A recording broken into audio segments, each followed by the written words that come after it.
اب آپ کسی ملٹی نیشنل میں چلے جائیں، کسی بڑی کمپنی میں چلے جائیں، اب آپ اس میں اپنی سی وی دیتے ہیں تو 5-10 انٹرویو ہوتے ہیں، آخر میں بورڈ آف ڈائریکٹر بیٹھا ہوتا ہے، وہ بیٹھا ہوتا ہے، وہ دیکھتا ہے کہ یہ ہوگا یہ ہوگا، پھر اس کے بعد وہ اب جو بڑی کمپنیز ہیں وہ تو انٹرویو میں پوچھتی ہیں نئی اسٹریٹجی دے ہمیں آپ ہمارے بزنس کی، یہ بھی آج کل دنیا میں ہے، وہ نئی اسٹریٹجی لے کے بعد آپ کو بھگا بھی دیتے ہیں، تو آپ کو طریقہ آنا چاہیے کہ ان کو اسٹریٹجی بھی کیسے دینی ہے۔ اب آپ بولیں گے مولانا آپ کو بڑا پتہ ہے کمپنیوں کا، بس میرے سے غلطی یہ ہو گئی کہ میں نے حوضے پہ جانے سے پہلے MBA پڑھ لیا تھا، تو مجھے سب پتہ ہے۔ اب وہ کیا کرتی ہے، وہ دیکھتی ہے کہ یہ جو شخص ہے یہ ہمارے لیے کتنا فائدہ مند ہے۔ یہ چھوٹی سی کمپنی اور پورے 5 کانٹیننٹ میں ہوگی، پھر بھی چھوٹی ہے، اور جو کمپنی کائنات کی ہے، جس کا CEO کائنات کا مالک ہو اور جس کی حکومت پوری دنیا میں بنے گی، اس کے لیے کتنی محنت کرنی ہے CV دینے کے لیے، کتنی محنت ہے، کتنا میں سوچ رہا ہوں۔ اگر تو بات ہے کہ آیا میں سوچ رہا ہوں، آیا میں کیا ایسا سوچتا ہوں کہ میں امام زمانہ کے کسی کام آؤں گا، کیا میں کر رہا ہوں، یا میں باپ ہوں، میری اولاد ہے، میں اپنی اس اولاد کی ایسی تربیت کر رہا ہوں کہ کل کو اس کا ہم اور غم امام زمانہ ہو، زندگی سب کچھ کر رہا ہوں، کیا میں اس کے اندر خصوصیات، اب ہمیں دیکھیں بڑا آسان ہوتا ہے، اچھا دیکھیں مسئلہ میں بریکٹ میں بات کروں گا، معاشرے کے مسائل ڈسکس نہیں کریں تو پھر کیسے مسئلہ حل ہوگا؟ ہمارا مسئلہ یہ ہے کہ ہم لوگ، میں آپ سے بار بار دستبستہ گزارش کرتا رہوں گا، ہمیشہ کہتے رہوں گا کہ دیکھیں اپنی انرجی کو ان چھوٹی موٹی چیزوں میں ضائع نہ کریں کہ اس نے یہ کہہ دیا، اس نے یہ کہہ دیا، اس کا یہ ہو گیا، یہ دشمن آپ کو ڈسٹریکٹ کرنا چاہتا ہے۔ آپ ساری چیزوں کو باہر رکھ دیں، آپ اپنے لیے ایک لائن آف ایکشن بنائیں کہ میں نے 6 مہینے میں یہ کرنا ہے، سال میں یہ کرنا ہے، اور پھر اس کو چیک کریں کہ کیا جو میں نے ٹارگٹ بنائے تھے کیا میں نے 6 مہینے میں پورے کیے کہ نہیں کیے، چیک اینڈ بیلنس کریں، مشورہ کریں، چاہے آپ بزنس مین ہیں، چاہے آپ جاب کرتے ہیں، چاہے آپ ٹیچر ہیں، چاہے آپ اسٹوڈنٹ ہیں، چاہے آپ ماں ہیں، چاہے باپ ہے، کوئی بھی شخص ہے جو بھی کام کر رہا ہے وہ اپنے لیے لائن آف ایکشن بنائے کہ میں نے کام کیسے کرنا ہے، پھر اس کو دیکھے اور پھر دیکھے کہ میں نے ترقی کی کہ نہیں کی۔ دشمن چاہتا ہی یہی ہے کہ ہمیں ان پروپیگنڈوں میں، ان چیزوں میں ہماری انرجی، دیکھیں انرجی آپ سب کے اندر ہے، سب کے اندر اللہ، جو صلاحیت اللہ نے بل گیٹس میں رکھی ہے، جو مائکروسافٹ کا آنر ہے، وہ صلاحیت آپ اور میرے اندر بھی ہے، جو صلاحیت اللہ نے آیت اللہ عظمیٰ بہجت کے اندر رکھی وہ صلاحیت میرے اور آپ کے اندر بھی ہے۔ اب بعض اوقات ویسٹرن کی زیادہ مثالیں دے دو تو پبلک گھبرا جاتی ہے، اس لیے ساری مثالیں دینی پڑتی ہیں۔ ہمارے استاد نے خود کہا جب آیت اللہ عظمیٰ بہجت رضوان اللہ تعالیٰ علیہ کہ آج شب جمعہ بھی ہے، صلوات بھیجتے ان کے لیے،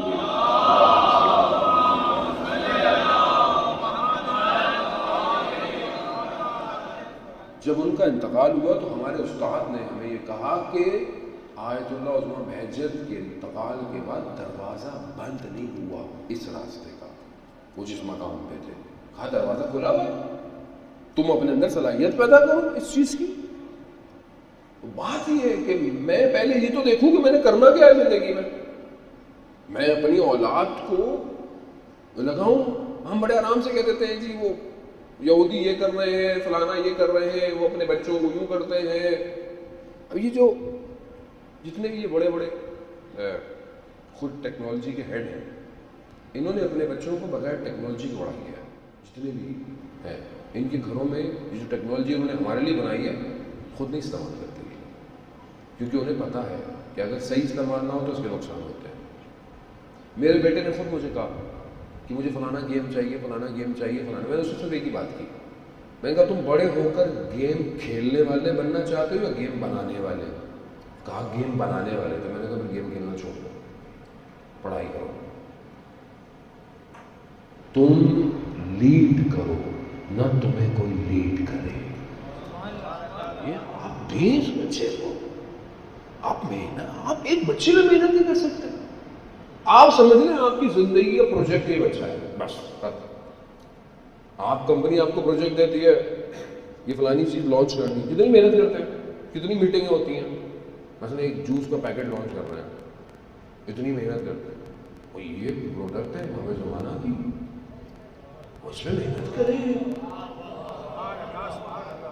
اس کو دکھائیں, اس کو دنیا کی زبانیں سکھائیں. آن لائن موجود ہے چیزیں, اس کو گیم سکھائیں, اس کو فزیکل ایکٹیویٹیز سکھائیں, اس کو سوئمنگ سکھائیں, سائیکل سکھائیں. اس کو سوسائٹی میں عزیزان محترم جہاں امام بارگاہ ہے, جہاں پر کتاب خانہ لائبریری ضرورت ہے, وہاں پر سوسائٹی میں سپورٹس کمپلیکس ہونا چاہیے.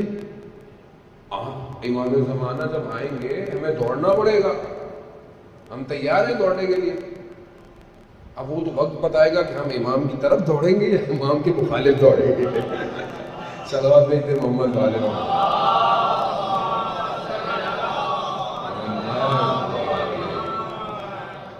یہ انتظار ایسے کیا جائے, نہ کہ ہاتھ پہ ہاتھ رکھ کے بیٹھے ہوئے انتظار کر رہے ہیں مولا آئیں گے, مولا آ جائیں گے. مولا نے تو آنا ہے, خدا کا وعدہ ہے, کب آئیں گے وہ بھی خدا جانتا ہے. لیکن میں کیا کر رہا ہوں, میں مر جاؤں اور دعائے عہد میں ہم پڑھتے ہیں کہ میں مر جاؤں تو مجھے اٹھایا جائے.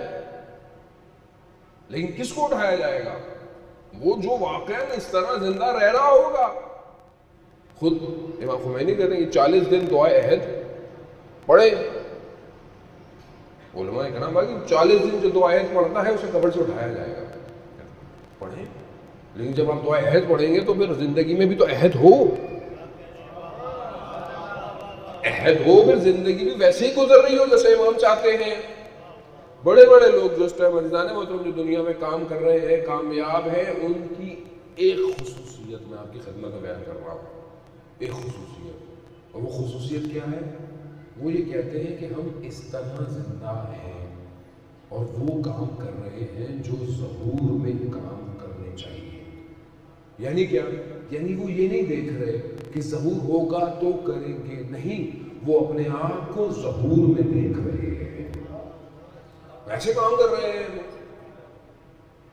یعنی میں اپنی زندگی میں کیا کر رہا ہوں, وہ میں نے کل آپ کی خدمت میں عرض کیا, علی ابن میزار کا امام نے کیا کہا, صبح شام تمہارے اعمال ہمیں پہنچ رہے ہیں, صبح اور شام. کلام بڑا بہترین کہ امام جو ہے وہ انتظار کر رہے ہیں. اسی کلام سے میرے ذہن میں بیٹھا ہوا تھا تو واقعہ ہے کہ ایک واسطے سے بیان کر رہا ہوں. ایک عالم تھے, انہوں نے بس 1-2 واسطے درمیان میں, زیادہ واسطے بھی نہیں. انہوں نے کہا کہ رمضان میں امام زمانہ سے ملاقات ہوئی. امام کی آنکھیں چھوٹی چھوٹی ہوئی ہوئی تھی. تو کہا مولا یہ آپ کی آنکھوں کو کیا ہو گیا ہے؟ کہا گریا کر کے. گریا میں بات کر رہا ہوں. کہا گریا کر.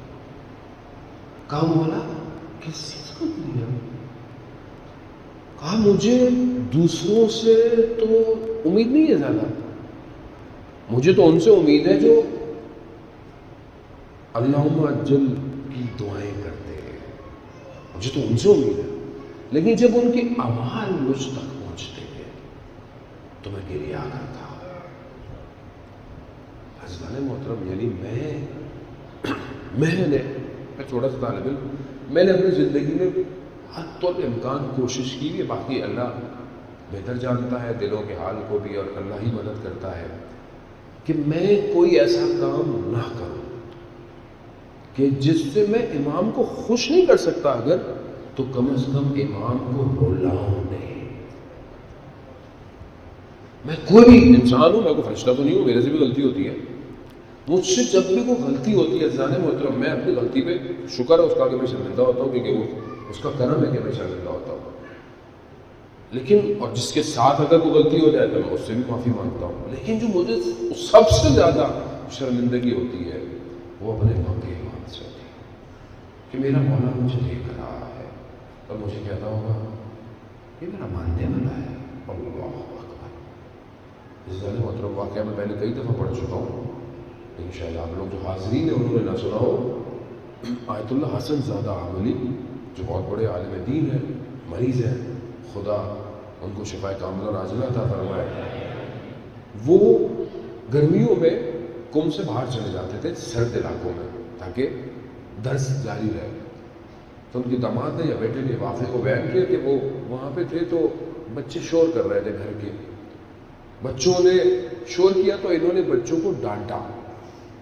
اچھا وہ آیت اللہ ہے، ان کا ڈانٹنا اور میرے ڈانٹنے میں بڑا فرق ہے، مگر انہوں نے ڈانٹا.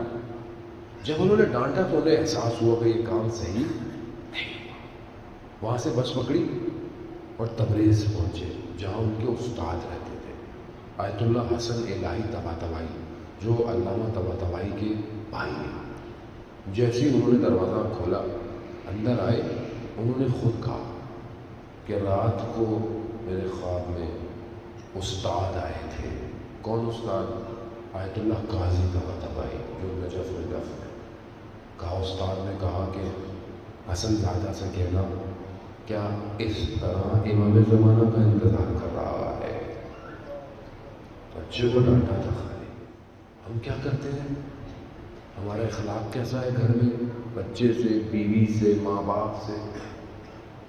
بہت مسائل ہیں عزیزان محترم، اخلاقی کتنے مسائل ہیں ہمارے. کتنی میسیجز آتے رہتے ہیں میرے پاس گھروں کے مسائل کے. ہم باہر کتنے اچھے ہوتے ہیں،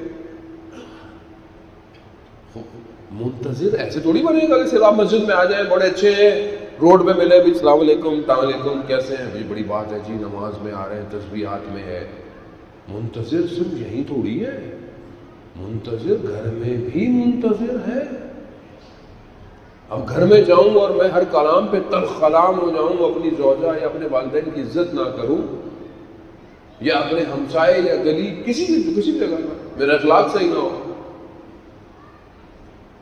میں تو خود تعجب ہوتا ہے مجھے بعض اوقات، میں مطلب خود انسان ہے، انسان دیکھتا ہے بعض اوقات.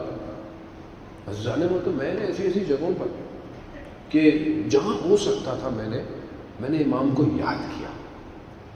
کئی ہزار کی بلندیوں پہ جب جہاز اڑ رہا ہوتا ہے نا تو میں دیکھتا ہوں اکثر اس وقت آسمانوں میں، اور کھڑکی سے دیکھتا ہوں، کہتا ہوں یا امام زمانہ گواہ رہیے گا میں نے یہاں پہ بھی آپ کو یاد کیا. یہی دل ہے کہ ہر وقت یاد کریں. میری چاہت آپ ہی ہے اور کوئی نہیں میری زندگی میں چاہت آپ کے علاوہ.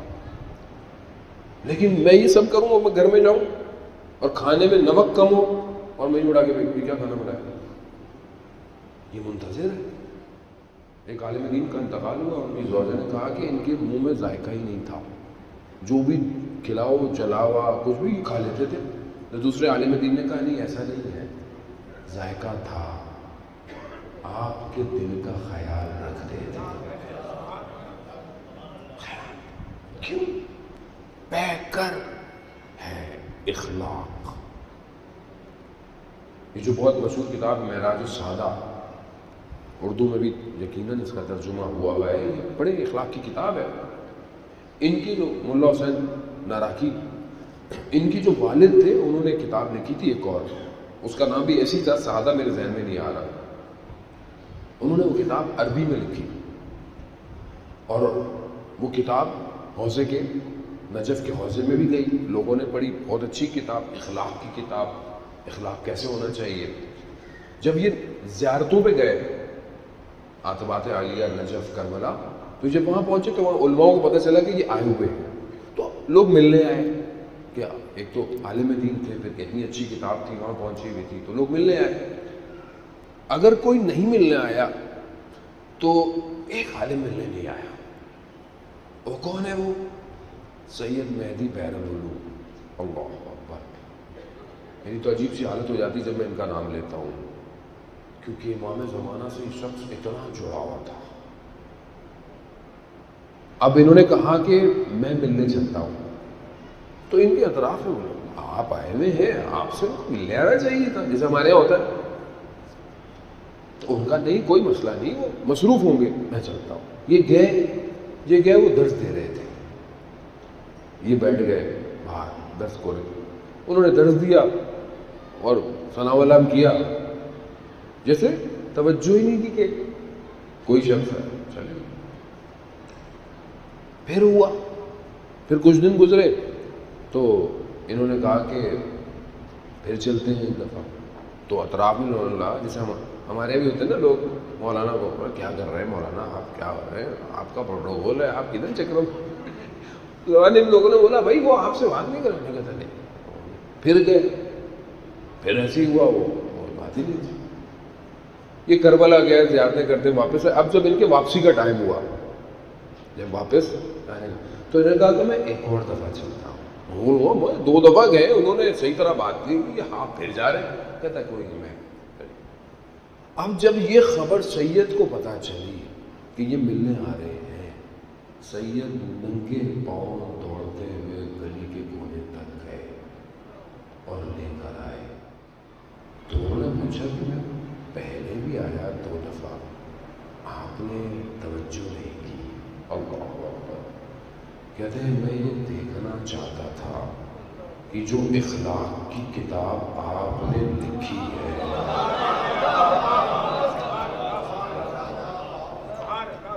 وہ اخلاق آپ کے اندر بھی ہے یا نہیں ہے. ہم لوگ تو پتہ نہیں کسی کھاتے میں ہی نہیں ہے. یہ لوگ تھے منتصر. ہم کہاں ہیں؟ یہاں تو ذرا سی کو بات ہو جائے تو بندہ ناراض ہو جاتا ہے. یہاں بہن بھائی ناراض ہے، بھائی بہن سے بات نہیں کرتا، بہنیں بھائی سے بات نہیں کر رہی ہیں، ماں باپ سے بچے ناراض ہیں.